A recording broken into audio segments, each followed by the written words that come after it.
Hello, I'm Connor from 24/7 English. This video is perfect for intermediate to advanced English learners who want to improve their skills in English conversations. So I'm going to share the exact phrases and expressions that you need to do things in English conversations, like when you want to interrupt someone or you want to change the topic. Maybe when you need to end a conversation, and lots of others as well. In fact, I'm sharing 50 useful phrases that will help you in English conversations. All useful expressions that you need to improve your speaking skills and to help you maintain conversations for longer. So, I hope you're ready. Let's get into it. Now, a lot can happen during a conversation. Talking about the topic is one important part. But to speak fluently and to speak with ease, you need to have a range of conversation tools up your sleeve because there are lots of other shifts and changes that happen during a conversation, depending on who you're talking to, what's going on around you, and whether or not you're interested. Right now, we're going to focus on the tools that you need to move around in your conversations easily and naturally. All right, and if you make it through to the very end of this video, I'm going to share some advanced expressions to help you talk about controversial topics, to help you express your ideas when you know that not everyone's going to agree with you and you want to prepare them for that. Now, if that sounds a little too intense for you, and maybe you want to start by focusing on simpler conversation strategies about just starting a conversation with someone, then I recommend that you first watch this lesson up here. So, conversations are always two-way, right? That's what makes a conversation. So as you give your opinion or you share something, it's always nice to invite the other person's opinion, right? And this is a really important strategy to help you extend your conversations, asking for other people's opinions. So, what do you say when you're asking for other people's opinions? Well, quite simply, you could ask, "Do you agree?" Very basic. It's quite a closed question. So what about if you opened up that question to get a more interesting answer? What do you think about that? What's your opinion? Or, how do you feel about it? If you want to make it a little more polite, you might say, "I'd like to hear your thoughts on that." Or, "I'm interested to hear your opinion about this." And more formally, maybe if you were at a meeting at work, you might ask, "Would you like to add anything?" This is just, a nice sort of polite way of inviting other people into the conversation to share their opinions. So, what about what to say when you want to interrupt? When someone else is talking and you want to interrupt them, well, there are definitely ways to do it rudely, but of course there are many ways to do it politely as well. Sometimes you have to interrupt in conversations. So, of course, you could say, "Sorry." "Excuse me" is a little more polite, and then you can actually lead straight on with your different idea or your opinion there. "Sorry, I thought our meeting was on Thursday next week, not Wednesday." You know, it's just a little brief interjection to help you share a different opinion or a different thought. Now, you can informally interrupt someone to add an idea to a conversation by saying, "Do you mind if I add to that?" Or, "Can I jump in here?" That literally means, "Can I jump into the conversation right now at this point? I've got something to share. I want to say it." Now, there are some more polite ways to express this as well. You might say, "Sorry to interrupt, but I've got something to say." Or, "Sorry for interrupting." Now, There's not a lot of difference between those two. I would just say that sorry to interrupt is probably used more when you're speaking directly to the person that you're interrupting. Then, maybe if you're stepping into a room full of people talking, a meeting room or something like that, you might say, "Sorry for interrupting, I just needed to share something with you." Now, to go even more formal than that, perhaps if you're working in a hotel and you need to interrupt a customer, you might say, "Sorry, may I interrupt you for just a moment?" Or, "If I may interrupt you for a minute, I'd like to share something with you." Okay, where was I? That was a good example of what to say when you've gone off topic. If you go off topic, it means that you started talking about something. So, for example, apples. But while you were talking, you started to talk about something else. You know, maybe you got distracted or you got excited and went off telling a different story. Or even the other person that you're talking to has gone off topic and you're thinking, how on earth did we end up talking about potatoes? You've got to get your conversation back on track, right? And it really is just that simple shift in the conversation. So, here's how to do it. So anyway, getting back to my story, as I was saying, where was I? Ah, yes. You can also combine some of these expressions together. So, anyway, where were we? Ah, yes. You were talking about apples. What to say when you think you understood but you need to double check. These are really important expressions to learn to help you as you're listening, so that you can feel more confident about your answers, when you're answering someone else's question. This is just a little check to make sure you're answering it accurately. So, if you didn't quite hear perfectly, you could say, "So, what you're asking is," and then repeat back what you heard. So, what you want to know is, and then repeat. Do you mean, and then paraphrase what you heard? Or you could say, in other words, what you're saying is, and this is a really natural part of conversation. Native speakers are not going to care if you ask them to confirm what they said, because it just makes it much easier to continue the conversation, right? If you're working in customer service, maybe at a hotel or at a restaurant or something like that, then using the verb confirm is a little more formal. You might say, "I'd like to confirm what you said," or, "Excuse me, can I just confirm that what you said?" Naturally, we agree and we disagree with people all of the time, right? And there are so many different ways to do this in English. Agreeing is pretty simple, right? You can just say, "Yes, absolutely," to say that you agree. "I completely agree with you." And we have this really fantastic expression, which is, "I couldn't agree more." I couldn't possibly agree more. I really strongly agree with you. But what to say to somewhat disagree?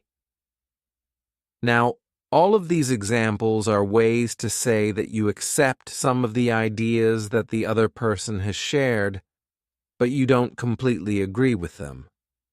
Okay, so you might say, "I see what you mean, but," and then express, a different opinion. "I understand your point of view, but," "I can see where you're coming from, but," "I agree with you up to a point, however. I've got a different opinion." So, then what to say when you disagree completely? "I don't feel the same way." "Actually, I don't quite agree," or "I disagree." "I'm afraid I don't agree with you on that, or about that." Now, This is quite an interesting English expression. I'm afraid. We use it when we're trying to make a statement more polite, not just to say that we're worried or we're scared. I'm afraid I can't help you. I'm afraid we've run out of sausages. So it's just a way of making those statements a little more polite, and you can do the same thing when you're disagreeing. I'm afraid I don't agree with you. So, to be quite formal when you disagree, then try to add a word like respectfully. Respectfully, I have to disagree. And then, if you feel like your conversation isn't going anywhere, maybe there's a bit of tension, people are getting frustrated and annoyed, and you want to change the topic. Well, we'll have to agree to disagree then. It's a way to end the discussion, especially when it's getting a little heated, and change the topic a little. Now, of course, in English, you can be quite rude with your body language when you're disagreeing with someone. So, in formal situations or when you want to be really polite, try to be aware of what your body is doing. So, avoid shaking your head or rolling your eyes or sighing, unless you really want that other person to see that you're frustrated or you're annoyed with them. Speaking of changing the topic, what do you say when you want to do that in English? What to say to change the topic? Now, this is useful. You might want to change the topic for a few different reasons. It could be as simple as you've run out of things to say about the topic. So, instead of ending the conversation, you can simply change the topic and change direction. That reminds me. Or, speaking about.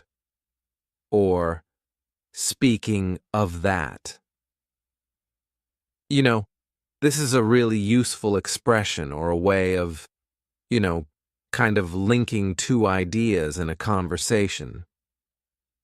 Speaking about your holiday to Greece, did I tell you that I've got a trip planned later in the year? But maybe you just want to introduce something completely different. So then you could try, "Oh, by the way, did I tell you about this?" Or, "Oh, while I remember." Or, "Before I forget, I've got something I want to say." This has nothing to do with what we're talking about, but I've got to share it anyway. I know this is completely changing the topic, but I've got to tell you. So, what to say when you're talking about a controversial topic? Now, this is more advanced conversation skills, but maybe you want to talk about politics, religion, social issues. I quite enjoy learning about these topics and having discussions about these things, but I know that my views will not always be the same as everyone else's. But that doesn't mean that you need to avoid it, right? You just need a few tools and a few tips to help you keep the conversation open and positive. So, when you're introducing an idea that you feel like not everyone's going to agree with, then you could try saying, "I know not everyone agrees with me, but this is what I think."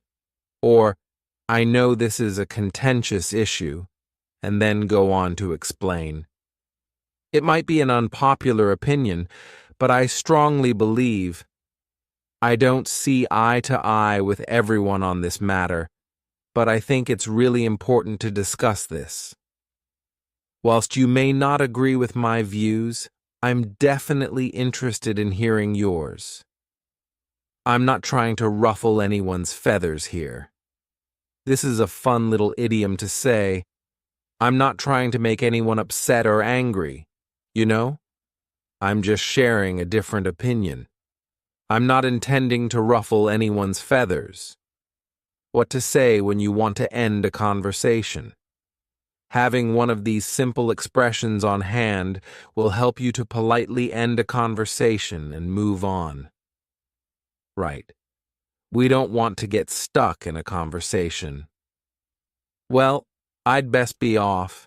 It's been great chatting. Anyway, I'd better get back to it. Or, I better get back to work.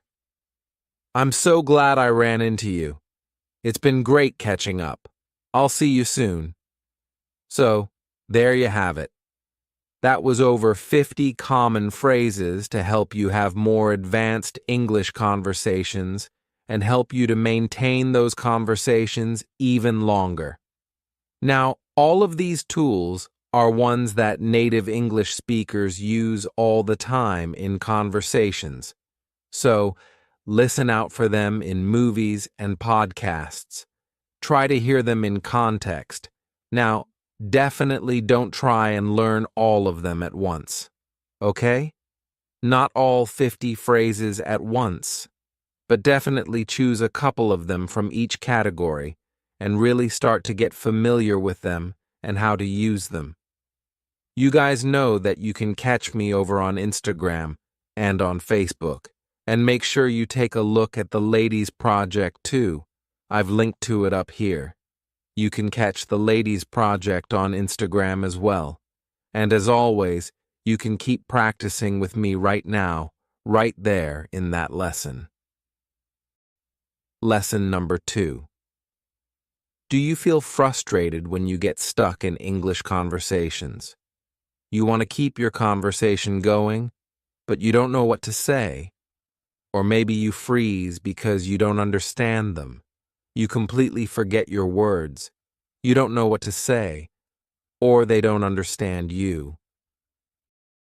I'm Connor, creator of 24/7 English, where I help millions of English learners around the world develop confidence and fluency in English. Today, I have 30 awesome phrases to help you get unstuck during English conversations so you know what to say and can keep your conversation going. I've also made you a free PDF workbook with all of these useful common English expressions, plus a quiz to help you make sure that you can use them accurately when you speak. The link to download it is in the description below. You'll need to add your name and your email address so that I can send it to you. You can also join my weekly newsletter so you never miss a lesson or a free PDF. Every confident English speaker, whether they're native or non-native, uses the phrases and strategies that I'm going to share today to help them communicate. Native speakers use these phrases all the time because it's a really natural part of communicating. We don't always know what to say, and it doesn't always come out perfectly. Sometimes native speakers don't explain themselves clearly, and we have to use the expressions and phrases in this video to react and to keep our conversations going. But the difference is that native speakers or proficient speakers are more likely to be confident English speakers. They just know how to quickly get themselves out of trouble if they need to. If they get stuck during a conversation, they know how to fix it without panicking too much. And this is the main difference between you and them. You just need to know what to say in those situations to get yourself unstuck. And there are plenty of phrases and expressions to help you in those situations. Imagine that you've just run into someone that you know, perhaps a colleague or a professor at your university, and you've just started chatting in English. Things are going well, but suddenly you don't understand what they're saying. They've used a couple of words that you don't recognize, or perhaps it could be because their accent's not one that you're familiar with. So, in these situations, you could say, "I'm sorry, I didn't catch that. Could you repeat that?" Maybe you just didn't quite understand what they said because they were speaking so fast. In this case, you can ask, "Could you say that again, a little more slowly?" "Sorry, I'm not following you." We use this when we don't understand what someone means. When the meaning is a little bit unclear, if you're a little bit confused, then you can use it. I don't think I understood clearly. Could you say that again? Okay, so studying and memorizing these phrases is step one. But to make them your own, to make them part of your own active vocabulary, you need to practice putting them into use, using them in different situations, with different people, in different contexts. You know that I'm a huge supporter of Hey Lady, an online speaking community for women learning English. Inside Hey Lady, you can join daily conversations and regular workshops to develop your conversation skills. And any eligible 24/7 English student is able to join with a 50% discount off their first month. Click the link down in the description to join Hey Lady and use the code MMM50H. Here's a new situation. You're talking with someone, but suddenly you forget your own words. It's like every English word in your head just disappears all of a sudden, or you forget what you're talking about after you've already started talking. This is the worst because the other person that you're talking to is looking at you, waiting for you to continue. Their full focus is on you, and you've lost your words. This happens to everyone, native speakers too. So, what can you say when you forget your words? What's that word? It's on the tip of my tongue. We use this idiom to describe that very familiar feeling when the word is so close. It's so close in your mind. It's right here, but you just can't get it. So frustrating. I'm sorry, I had a mental blank. I can't remember the word in English. At this point, the person that you're talking to will probably help you to remember or remind you of the word that you're looking for. You could even say, I forgot the English word. Do you know what I mean? Even if you can't find the word, don't let it stop you. Say something like, never mind, and change the topic.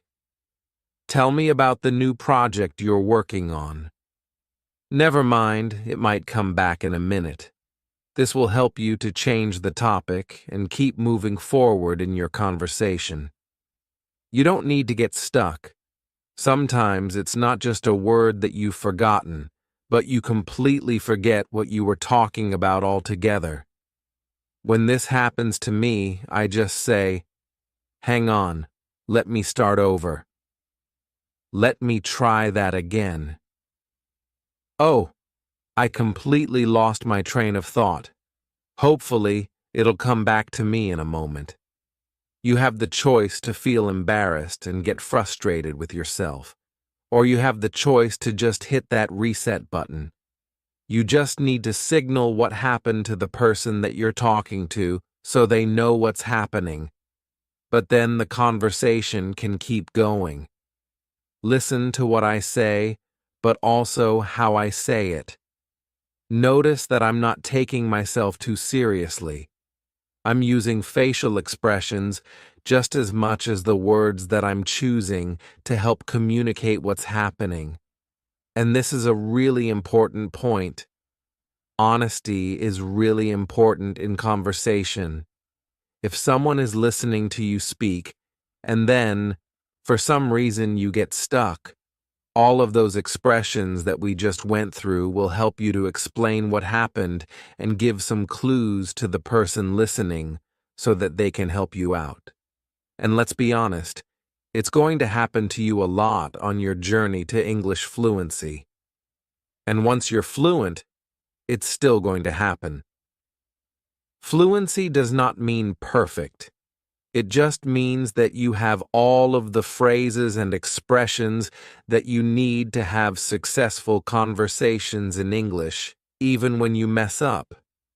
There are plenty of times when you just don't know what to say, maybe because you're not properly prepared. Maybe you've never talked about this topic before, so you have no idea what to say or how to contribute. Or you might need a little bit of extra time to think about your answer. It's not something that you know instantly. And there are tons of things that we say in English when this happens. To be honest, I'm not really familiar with the political situation in Venezuela. If you need a little more time to think about your answer, then try. That's an interesting question. Let me think for a moment. That's tricky. I've never been asked that before. I'm not sure. Give me a second to think about it. Just give me a second to think about how to explain it in English. All of these phrases will give you some extra time, just a few seconds, so that you can take a deep breath, get your thoughts in order, and think about what you're going to say next. If you're in a group conversation, you can even direct that question towards someone else. I need some time to think about my answer. Does anyone else want to jump in? Another really common situation, especially at work, is when someone asks you to share your opinion or your ideas about something, but they catch you off guard. You don't have anything to share with them yet. If you don't know what to say in these moments, you might freeze. You might start searching for words, and it feels like every word has escaped your head. You've got nothing to share. So, in this situation, you can try to return the question back to them. I've never thought about that before. What about you? Oh gosh, I've never been asked that before. What do you think? Or even more casually, what's your take? This does two things. One, the other person will start talking, so you'll have some extra time to think about your answer. Two, if you don't really have an opinion or an idea to share about this topic, you'll probably get some ideas from what the other person is saying. They might inspire you to think of something to share or say. Or maybe you agree or disagree with something they said, but it's a way for you to keep the conversation going. What if someone asks you something that you're not entirely comfortable with? This can happen in a lot of different situations, and it's okay to not answer a question or not talk about a topic if you don't want to. So, I've got a few phrases to help you explain that you'd prefer not to answer and want to change the topic. I'd rather not answer that, if that's okay, for personal reasons. Is it okay if we talk about something else? What are you doing this weekend? What if the other person doesn't seem to understand you? You might find yourself in a situation where you're talking, but you notice the other person's face changing. They don't seem to understand you. That's okay. It might be your fault. Maybe you weren't being clear. But it could also be them. Maybe they got distracted or weren't paying attention. So, if you feel like this is happening, you could say, "Am I making sense? Are you following?" Remember, we used the word following earlier in this lesson. I'm not following you. So, it's a good one to use in the context of a conversation. Are you following me? Both of these questions are used to check in and allow the person you're talking to ask a question if they need to.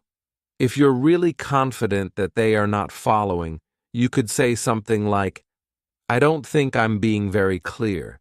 Let me try that again." Handling miscommunication. Sometimes, despite all of our best efforts, miscommunication happens. They haven't understood you, but it's totally normal. We just need to be prepared to handle those situations when they come up. So you can say, Sorry, I think there was a misunderstanding. What I meant to say was, this allows you to rephrase your ideas in a different way to help the other person understand. You could also say, I don't think I explained myself clearly, or I think you misunderstood. But be careful. The last phrase puts the blame on the person you're talking to. It's quite rude to tell someone they misunderstood you. It makes it sound like it's their fault, not yours. So, only use it if you're really confident they were the one who misunderstood. Notice how in the first sentence we use the passive voice, there was a misunderstanding. This way, I'm not specifically saying who was responsible for the problem, and that's usually the best way to go. You either assume it was you, apologize, and quickly fix it, or generalize, there was a problem here. Final thoughts. Now you have 30 useful expressions to help you when you're stuck in English and need help keeping your conversation going. If you enjoyed this lesson, make sure you give it a like and leave me a comment down below. I love to hear from you. I suggest that you take all of these phrases and practice using them in real conversations. If you're eligible to join the Hey Lady community, use the link in the description below and the discount code that will get you 50% off your first month of membership. Want to keep practicing? You know where to find me. See you in there.